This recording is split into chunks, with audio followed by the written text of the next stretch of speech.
itatanong ko po ang tungkol sa translation, pag-translate po ng Bible kasi sa pagre-research ko po kasi doon sa Hebrew at saka yung Greek, sa pagbalik ko sa original, tulad po ng ang alam ko pang meaning ng Panginoon ay Adonai, ano? Pero kung babasahin ko po sa translation yung Adonai, yung Panginoon, pagbalik doon, YHWH sa sa Hebrew. At ako'y nag-alala dahil sa pagpalit nila sa, instead of isulat nila sa portion na Panginoon, instead of YHWH, ay Panginoon ang nilagay. Ngayon, sinasabi rin naman sa Exodus 3:15 na ang kanyang pangalan ay magsisilbing alaala sa lahat ng salinlahi. Kaya kung babasahin ko po ang mga translations, wala na doon ang pangalan niya, yung YHWH. At hindi kaya labak ang ginawa ng mga nag-translate ng Bible na burahin siya doon upang hindi manatili magpakailanman. Alam niyo kapatid, ganito po we also have to consider yung isaalang-alang din po natin yung kalagayan ng mga nagtatranslate ng Bible. Sa pinag-aralan ko pong mga translations, they translate it whenever it is possible to be translated. Pero meron pong mga bagay na hindi mo maita-translate because the situation does not permit. Halimbawa, yun po YHWH, wala po yung vowel sounds o vowels wala. Kaya, hindi mo alam kung paano mo yun bibigkasin.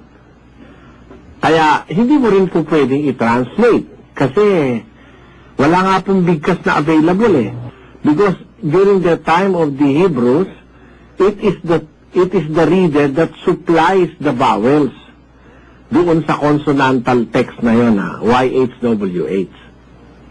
Ngayon, kaya po, dahil naman sa iyan pangalan ng Diyos na makapangyarihan sa lahat, ang mga Hudyo po katutubo na tinuruan na huwag basta gagamitin yung pangalan ng Diyos sa walang kabuluhan, kaya takot sila na yan ay gamitin. Kaya para makaiwas sila ron, ginagamit nila yung Panginoon, Adonai, Kyrios, ginagamit nila yung salitang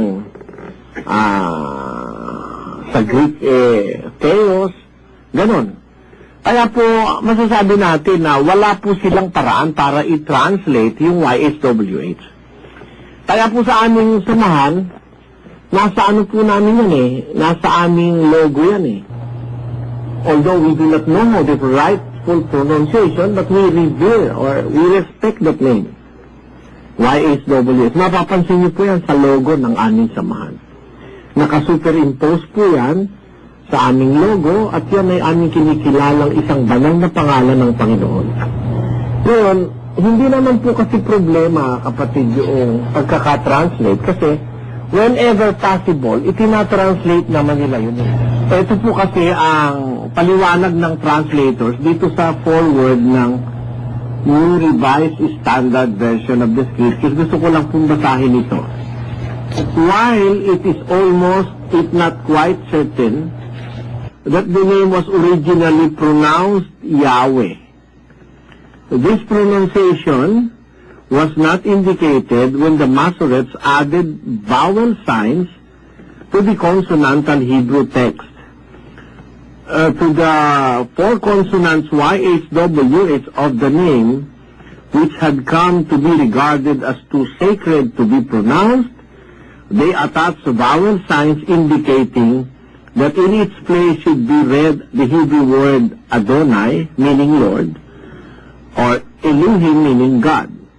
The ancient Greek translators substituted the word Kyrios, Lord, for the name, The Vulgate likewise used the Latin word Dominus. The form Jehovah is of late medieval origin. It is a combination of the consonants of the divine name and the vowels attached to it by the Masoretes but belonging to an entirely different word. The sound of Y is represented by J and the sound of W by V as in Latin. For two reasons, the committee has returned to the more familiar usage of the King James Version. The word Jehovah does not accurately represent any form of the name ever used in Hebrew, according to this explanation of the Revised Standard Version. Ito po pinakikita na talagang hindi naman Jehovah ang pangalan, at ang talagang pangalang sinasabi ay yung YHWH, yung consonantal Hebrew text, yung tetragrammaton na sinasabi nila. Ngayon, kung hindi po naman maita-translate yung isang word na walang pronoun ay walang vowels, hindi alam ang kanyang kahulugan, ginagamit nga nila yung Adonai, yung Kyrios, at saka yung Elohim. Ngayon, hindi naman po tayo dapat mamroblema, kapatid, kasi ang Biblia po hindi naman sa Griego lang isinulat, o sa Hebreo isinulat. Ang Biblia po isinulat din sa Griego. Kaya, kung ibabatay natin sa Griego, yung tinatawag na Septuagint, itong Septuagint, isinalin ito ng bago mangaral ang ating Panginoon. Yung Septuagint po is a translation from the Hebrew to the Greek. Kaya noong pang panahon ng mga alagad, meron na po yung Septuagint na sinasabi. Meron na rin pong translations na ginamit from Hebrew to Greek. Ito po ang tala ng Haley's Bible Handbook about the Septuagint. The Septuagint is a translation of the Hebrew Old Testament into Greek, made in Alexandria. According to tradition, 70 Jews, a skillful linguists, were sent from Jerusalem to Egypt at the request of Ptolemy Philadelphus, 285-247 BC, and completed the translation in 70 days. In reality, the translation was done over a period of time.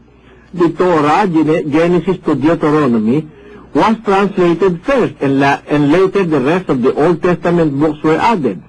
It was called the Septuagint because of the 70 translators who were reputed to have begun it. Septuaginta, Greek for 70. The common abbreviation for Septuagint is LXX, the Roman numeral for 70. The quality of the translation of the Torah, the Pentateuch, is excellent, but the other books vary in great deal in quality. The Septuagint was common in use in the days of Christ. Many of the quotations from the Old Testament in the New Testament, which was written in Greek, are from the Septuagint.